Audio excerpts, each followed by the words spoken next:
पिछले समय दौरान जो कि उन्होंने कैनेडा ਦੇ ਵਿੱਚ ਸਰੀ ਸਥਿਤ ਕੈਫੇ ਤੇ ਫਾਇਰਿੰਗ ਕੀਤੀ ਕਿ ਉਸ ਨੂੰ ਲੈ ਕੇ ਕਪਿਲ ਸ਼ਰਮਾ ਦਾ ਪਹਿਲਾ ਬਿਆਨ ਸਾਹਮਣੇ ਆਇਆ। ਪਹਿਲੇ ਬਿਆਨ ਦੇ ਵਿੱਚ ਉਹਨਾਂ ਦੇ ਵੱਲੋਂ ਕੀ ਕੁਝ ਕਿਹਾ ਗਿਆ ਤੁਹਾਨੂੰ ਵੀ ਦੱਸ ਰਹੇ ਹਾਂ। ਸਰੀ ਪੁਲਿਸ ਦੇ ਕੋਲ ਕੰਟਰੋਲ ਕਰਨ ਦੇ ਲਈ ਤਾਕਤ ਨਹੀਂ ਹੈ।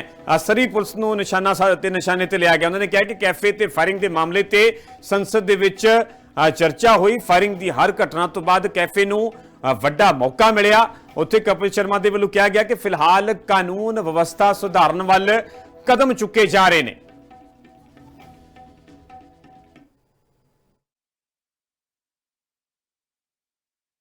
तो ये इंसिडेंट कनाडा में हुआ वैंकूवर में और आई थिंक 3 बार वहां पे फायरिंग हुई और मे बी जो मुझे लगता है आई थिंक वहां का थोड़ा जो रूल्स है वहां के पुलिस के पास शायद इतनी पावर्स नहीं है कि वो उस चीज़ को कंट्रोल कर पाएं। बट उसके बाद जब हमारा ये केस हुआ तो ये केस फेडरल में चला गया, जैसे हमारी सेंट्रल गवर्नमेंट होती है वहाँ पे कनाडा की पार्लियामेंट की उसके ऊपर चर्चा हुई। सो मुझे तो लगता है कि ऊपर वाला जो करता है उसके पीछे की जो कहानी होती है हम नहीं समझ पाते, लेकिन बहुत सारे लोगों के मुझे फ़ोन आया कि वहाँ पे ऑलरेडी ये सब बहुत कुछ चल रहा था, लेकिन आपके कैफ़े पे फायरिंग हुई, वो न्यूज़ बनी, तो अब जो है वहाँ की पुलिस, वहाँ का लॉ एंड ऑर्डर जो है वो उसमें काफ़ी इम्प्रूवमेंट करने की तरफ उनके वो कदम बढ़ रहे हैं। सो आई थिंक और बाकी मैं कभी मुंबई में और अपनी कंट्री में तो कभी अनसेफ फील नहीं करता। हमारी मुंबई पुलिस जैसा कोई भी नहीं है। सो ठीक है, जितनी बार गोली चली वहां पे उसके बाद हमें और बड़ी ओपनिंग लगी हमारे कैफे में। क्या बात है, क्या बात है। सो ऊपर वाला साथ है तो ठीक है। हर हर महादेव जी। Thank you. तो ये इंसिडेंट कनाडा में हुआ वैंकूवर में और आई थिंक 3 बार वहाँ पे फायरिंग हुई और मे बी जो मुझे लगता है आई थिंक वहाँ का थोड़ा जो रूल्स है वहाँ के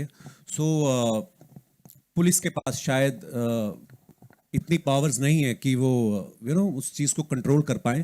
बट उसके बाद जब हमारा ये केस हुआ तो ये केस फेडरल में चला गया, जैसे हमारी सेंट्रल गवर्नमेंट होती है वहाँ पे कनाडा की पार्लियामेंट की उसके ऊपर चर्चा हुई। पिछले समय दौरान जो कि उन्होंने कैनेडा ਦੇ ਵਿੱਚ ਸਰੀ ਸਥਿਤ ਕੈਫੇ ਤੇ ਫਾਇਰਿੰਗ ਕੀਤੀ ਕਿ ਉਸ ਨੂੰ ਲੈ ਕੇ ਕਪਿਲ ਸ਼ਰਮਾ ਦਾ ਪਹਿਲਾ ਬਿਆਨ ਸਾਹਮਣੇ ਆਇਆ। ਪਹਿਲੇ ਬਿਆਨ ਦੇ ਵਿੱਚ ਉਹਨਾਂ ਦੇ ਵੱਲੋਂ ਕੀ ਕੁਝ ਕਿਹਾ ਗਿਆ ਤੁਹਾਨੂੰ ਵੀ ਦੱਸ ਰਹੇ ਹਾਂ। ਸਰੀ ਪੁਲਿਸ ਦੇ ਕੋਲ ਕੰਟਰੋਲ ਕਰਨ ਦੇ ਲਈ ਤਾਕਤ ਨਹੀਂ ਹੈ।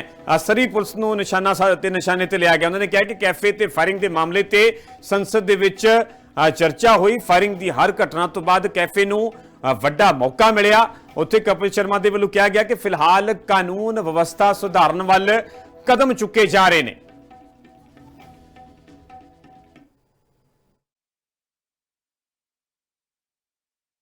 तो ये इंसिडेंट कनाडा में हुआ वैंकूवर में और आई थिंक 3 बार वहाँ पे फायरिंग हुई और मे बी जो मुझे लगता है आई थिंक वहाँ का थोड़ा जो रूल्स है वहाँ के पुलिस के पास शायद इतनी पावर्स नहीं है कि वो उस चीज़ को कंट्रोल कर पाएं। बट उसके बाद जब हमारा ये केस हुआ तो ये केस फेडरल में चला गया, जैसे हमारी सेंट्रल गवर्नमेंट होती है वहाँ पे कनाडा की पार्लियामेंट की उसके ऊपर चर्चा हुई।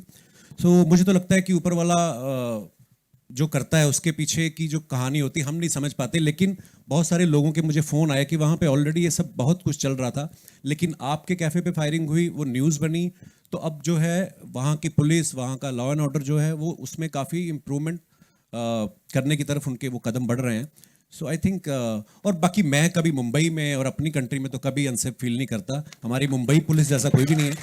सो ठीक है, जितनी बार गोली चली वहां पे उसके बाद हमें और बड़ी ओपनिंग लगी हमारे कैफे में। क्या बात है, क्या बात है। सो ऊपर वाला साथ है तो ठीक है। हर हर महादेव जी। Thank you. तो ये इंसिडेंट कनाडा में हुआ वैंकूवर में और आई थिंक 3 बार वहाँ पे फायरिंग हुई और मे बी जो मुझे लगता है आई थिंक वहाँ का थोड़ा जो रूल्स है वहाँ के पुलिस के पास शायद इतनी पावर्स नहीं है कि वो उस चीज़ को कंट्रोल कर पाएं। बट उसके बाद जब हमारा ये केस हुआ तो ये केस फेडरल में चला गया, जैसे हमारी सेंट्रल गवर्नमेंट होती है वहाँ पे कनाडा की पार्लियामेंट की उसके ऊपर चर्चा हुई।